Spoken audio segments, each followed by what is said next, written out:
Olá, a paz do Senhor, seja bem-vindo, seja bem-vinda à nossa leitura diária da Palavra de Deus. Hoje é dia 15 de fevereiro e você está aqui no desafio de leitura da Bíblia toda ao longo desse ano e tem sido uma grande bênção. Nós temos aí milhares de pessoas lendo a Bíblia. Gente, isso é muito poderoso, mas muito poderoso mesmo. E isso é muito bom. Os textos que nós vamos ler hoje são os seguintes: Êxodo capítulo 39, versículo 1 até Êxodo capítulo 40, versículo 38. Depois nós vamos iniciar Marcos capítulo 1, versículo 1 até Marcos capítulo 1, versículo 28. Depois nós vamos para o livro dos Salmos, Salmo 35, versículo 1 até Salmo 35, versículo 16. Depois nós vamos a Provérbios, Provérbios capítulo 9, vamos ler os versículos 11 e 12 do capítulo 9 de Provérbios. Eu sou o pastor Luiz, se você não me conhece, este é o canal Vida Abundante. E esses textos que eu acabei de falar, eles estão descritos aqui embaixo, na imagem que você está vendo desse vídeo, já tem esses textos. E aqui na descrição desse vídeo você também encontra um link para o meu Instagram. Lá eu publico esses textos também, ok? Então vamos à leitura, que Deus abençoe a sua vida e que esta palavra transforme o seu coração nesse dia. Nós vamos continuar aqui a ler sobre a confecção dos utensílios ali do tabernáculo móvel que Deus tinha ordenado a Moisés fazer. Êxodo capítulo 39, versículo 1. Os artesãos confeccionaram belas roupas sagradas de tecido azul, roxo e vermelho para Arão vestir, ao servir no lugar santo, conforme o Senhor havia ordenado a Moisés. Bezalel fez o colete sacerdotal de linho, finamente tecido, e bordou-o, usando fios de ouro e fios de tecido azul, roxo e vermelho.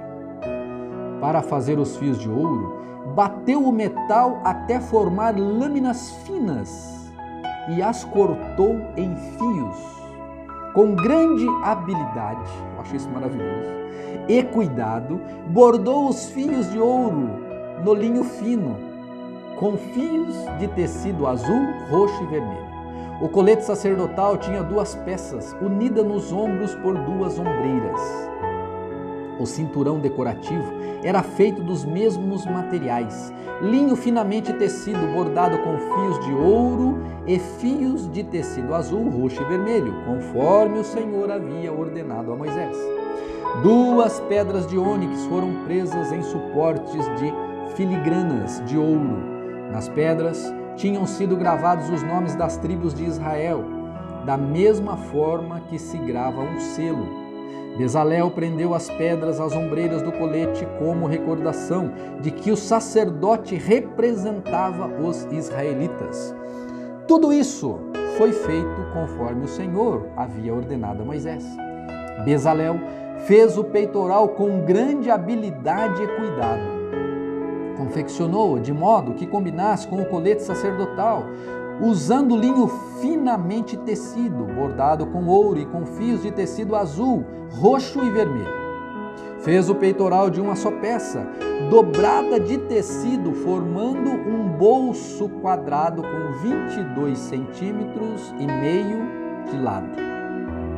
Fixou no peitoral 4 fileiras de pedras preciosas. A primeira fileira tinha um rubi, um topázio e um berilo. A segunda fileira era composta de uma turquesa, uma safira e uma esmeralda. A terceira fileira era composta de um jacinto, uma ágata e uma ametista. A quarta fileira tinha um crisólito, um ônix e um jaspe. Todas essas pedras eram presas a suportes de filigranas de ouro. Cada pedra representava um dos 12 filhos de Israel e trazia gravado o nome da tribo correspondente, como em um selo. Para prender o peitoral ao colete sacerdotal, fizeram correntes de fios traçados de ouro puro.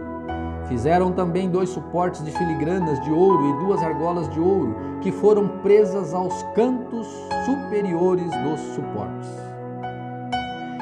Amarraram as 2 correntes de ouro nas 2 argolas do peitoral.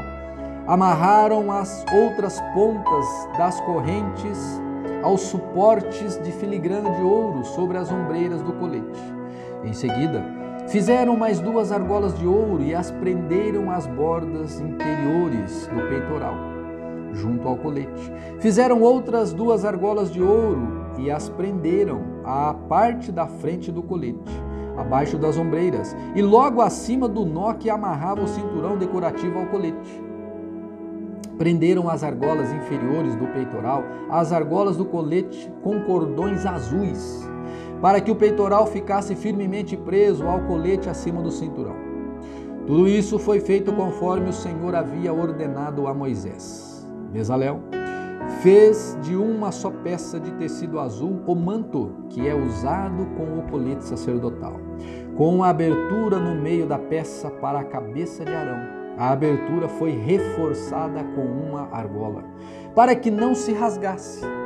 Fizeram romãs de fios de tecido azul, roxo e vermelho, e as prenderam à borda do manto. Fizeram também sinos de ouro puro, e os prenderam entre as romãs à borda do manto, intercalando sinos e romãs por toda a volta da borda. Esse manto também deveria ser usado sempre que o sacerdote realizasse seu serviço, conforme o Senhor havia ordenado a Moisés. Confeccionaram para Arão e seus filhos túnicas de linho fino. O turbante especial e os outros turbantes também foram confeccionados de linho fino, e as roupas de baixo foram feitas de linho finamente tecido. Os cinturões foram feitos de linho finamente tecido e bordados com fios de tecido azul, roxo e vermelho, conforme o Senhor havia ordenado a Moisés. Fizeram de ouro puro a tiara sagrada, o emblema de santidade. Gravaram nela, como em um selo, as palavras Santo para o Senhor. Prenderam a tiara com um cordão azul à parte da frente do turbante de Arão, conforme o Senhor havia ordenado a Moisés.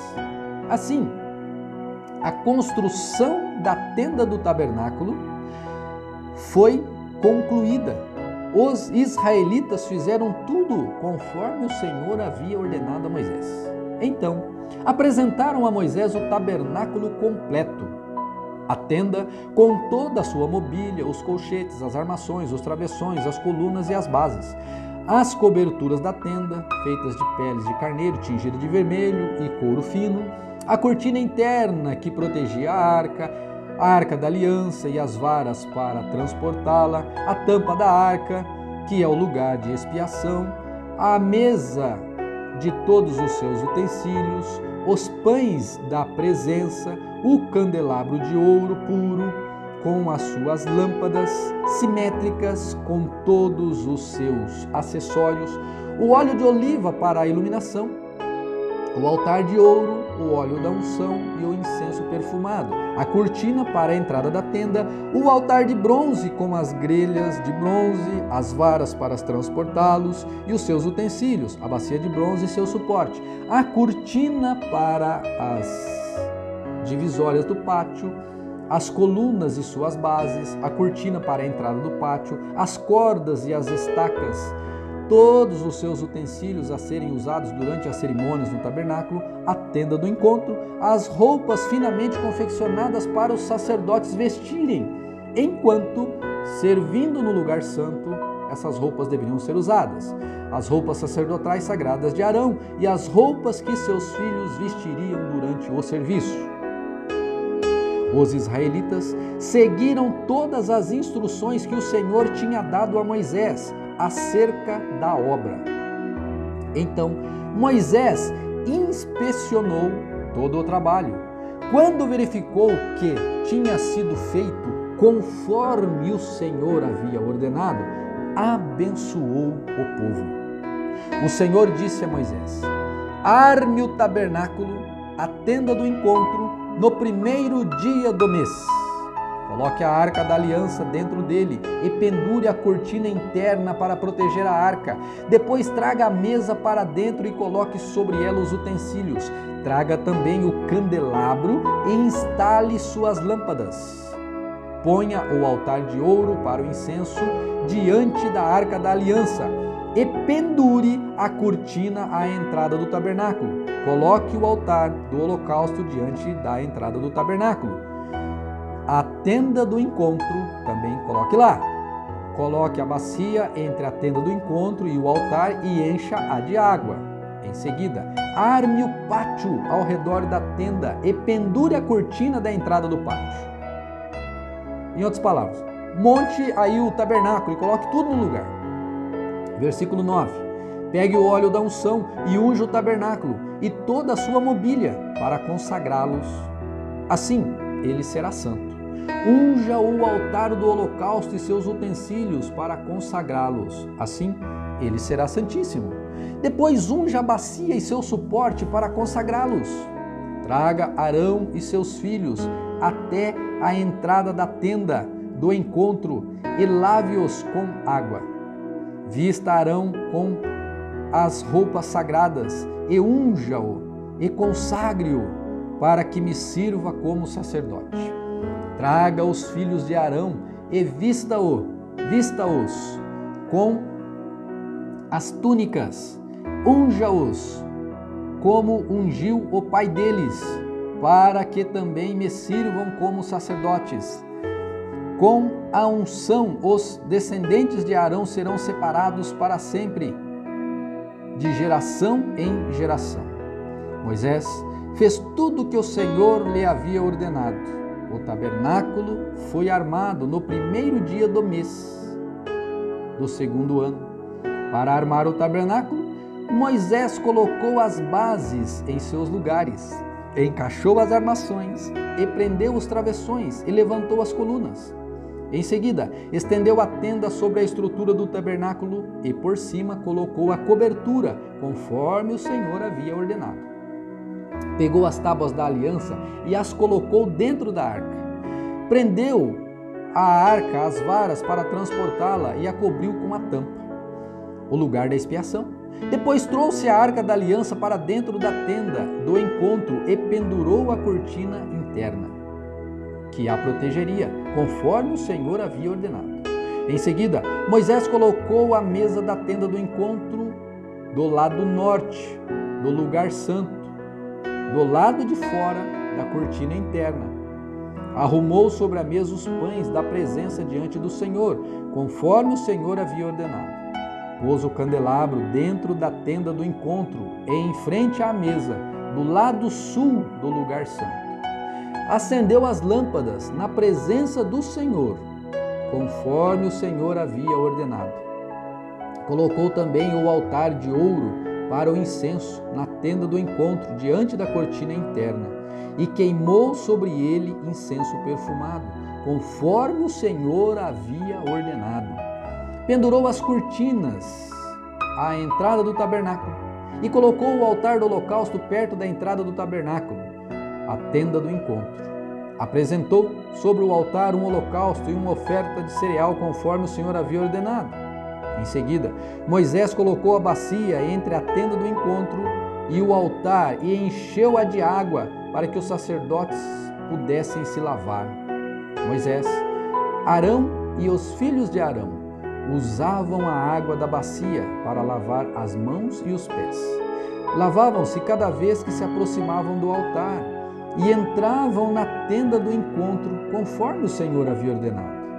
Moisés pendurou as cortinas que cercavam o pátio ao redor do tabernáculo e do altar e colocou a cortina à entrada do pátio. Assim, Moisés finalmente terminou o trabalho. Então, a nuvem cobriu a tenda do encontro e a glória do Senhor encheu o tabernáculo. Moisés não podia mais entrar na tenda do encontro, pois a nuvem estava sobre ela e a glória do Senhor a enchia. Sempre que a nuvem se levantava de cima do tabernáculo, os israelitas seguiam viagem. Mas se a nuvem não se levantava, permaneciam onde estava até a nuvem se elevar. Durante o dia, a nuvem do Senhor pairava no ar acima do tabernáculo, E à noite o fogo ardia dentro da nuvem, de modo que todo o povo de Israel podia vê-la. E isso aconteceu ao longo de todas as jornadas dos israelitas. Gente, que coisa poderosa! Era a presença de Deus com eles ali no dia a dia, né? Agora vamos iniciar um novo livro do Novo Testamento. Olha só, você já está no segundo livro do Novo Testamento e também no segundo livro do Antigo Testamento, né? Marcos capítulo 1, vamos ler dos versículos de 1 até o 28. Diz assim: Este é o princípio das boas novas a respeito de Jesus Cristo, o Filho de Deus. Iniciou-se como o profeta Isaías escreveu: Envio o meu mensageiro adiante de ti, e ele preparará teu caminho. Ele é a voz do que clama no deserto: Preparem o caminho para a vinda do Senhor, abram a estrada para ele. Esse mensageiro era João Batista. Ele apareceu no deserto, pregando o batismo como sinal de arrependimento para o perdão dos pecados.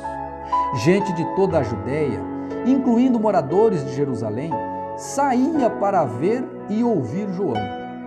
Quando confessavam seus pecados, ele os batizava no Rio Jordão. João vestia roupas tecidas com pelos de camelo, usava um cinto de couro e alimentava-se de gafanhotos e mel silvestre. Tá aí uma boa receita para os dias de hoje, hein? Meu Deus! João anunciava: Depois de mim virá alguém mais poderoso que eu, alguém tão superior que não sou digno de me abraçar e desamarrar as correias de suas sandálias. Eu os batizo com água, mas ele os batizará com o Espírito Santo. Certo dia, Jesus veio de Nazaré da Galileia e João o batizou no Rio Jordão. Enquanto saía da água, viu o céu se abrir e o Espírito Santo descer sobre ele como uma pomba. E uma voz do céu disse: Você é meu filho amado, que me dá grande alegria. Em seguida, o Espírito Santo conduziu Jesus ao deserto, onde ele foi tentado por Satanás durante 40 dias. Estava entre animais selvagens e anjos o serviam. Depois que João foi preso, Jesus foi para a Galileia, onde anunciou as boas novas de Deus. Enfim, chegou o tempo prometido. Proclamava: Enfim, chegou o tempo prometido. Ele, João, proclamava. Versículo 15.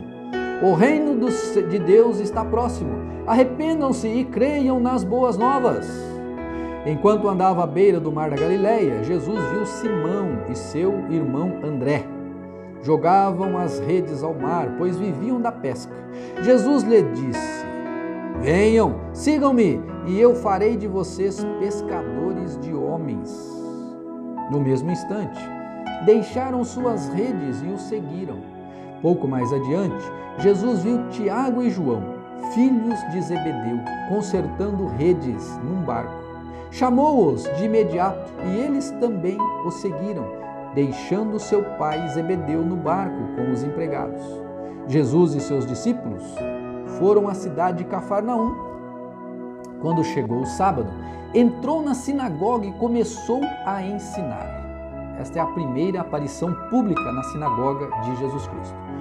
O povo ficou admirado com o seu ensino, pois ele falava com verdadeira autoridade, diferentemente dos mestres da lei. De repente, um homem ali na sinagoga, possuído por um espírito impuro, gritou: Por que vem nos importunar, Jesus de Nazaré? Veio para nos destruir? Sei quem é você, o Santo de Deus. Cale-se, repreendeu-o Jesus. Saia deste homem! Então o espírito imundo soltou um grito, sacudiu o homem violentamente e saiu dele. Todos os presentes ficaram admirados e começaram a discutir o que tinha acontecido. Que ensinamento novo é esse? Perguntavam. Como tem autoridade? Até os espíritos impuros obedecem às ordens dele. As notícias a respeito de Jesus se espalharam rapidamente por toda a região da Galileia. Louvado seja Deus. Salmo 35, versículos de 1 a 16 dizem assim: Ó Senhor, defende-me dos que me acusam, luta contra os que lutam contra mim. Põe tua armadura e toma teu escudo, prepara-te para a batalha e vem me socorrer. Levanta tua lança e teu dardo contra aqueles que me perseguem. Que eu te ouça dizer, eu lhe darei vitória. Que hoje Deus te ouça, que hoje você ouça Deus te dizer, eu lhe darei vitória. Versículo 4. Sejam derrotados e humilhados os que procuram me matar. Recuem envergonhados os que planejam me prejudicar. Sopra-os para longe de mim como palha ao vento, que o anjo do Senhor os disperse.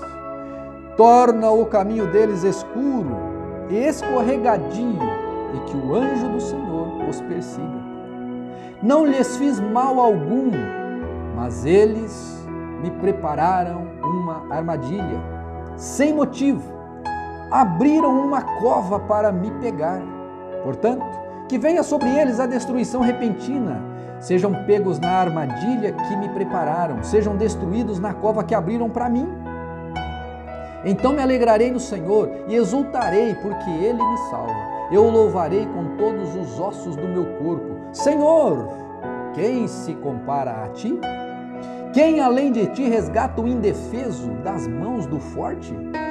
Quem protege o pobre e o humilde daqueles que os exploram? Testemunhas maldosas depõem contra mim e me acusam de crimes que não cometi. Pagam-me o bem com o mal, estou desesperado. Quando eles ficaram doentes, eu lamentava, humilhava-me com jejuns por eles. Nas minhas orações não eram respondidas, mas minhas orações não eram respondidas. Como se fossem meus amigos ou familiares, eu me entristecia, como se lamentasse por minha própria mãe. Mas agora, em minha aflição, eles se alegram, triunfantes, juntam-se contra mim. Pessoas que nem conheço me atacam, agridem-me sem cessar. Zombam de mim e me insultam, rosnam e me mostram os dentes. Que isso, é cachorro agora? É bicho? Meu Deus! E se desprezar a sabedoria? Não. Zombam de mim e me insultam, rosnam e me mostram os dentes. Meu Deus! Agora vamos a Provérbios capítulo 9, versículos 11 e 12. Dizem assim: a sabedoria multiplicará seus dias e tornará sua vida mais longa. Se você se tornar sábio, o benefício será seu. Mas, se desprezar a sabedoria, sofrerá as consequências. Meu Deus, essa é a tua palavra. Que ela seja aplicada na vida deste irmão e desta irmã. Que ele possa praticar algum ensinamento, ó Deus, disso que nós lemos agora. Que ele tenha esse cuidado de anotar alguma coisa para que ele possa praticar. Em nome de Jesus. Amém. Amém, Deus te abençoe. Lembre de deixar o seu like, o seu joinha, de compartilhar esse vídeo. Além disso, nós estamos aqui numa campanha de chegarmos a 30 mil inscritos. E eu quero que você compartilhe em massa essa leitura, para que as pessoas sejam abençoadas em primeiro lugar e depois também sejam inscritas aqui do canal. Em nome de Jesus, Deus te abençoe.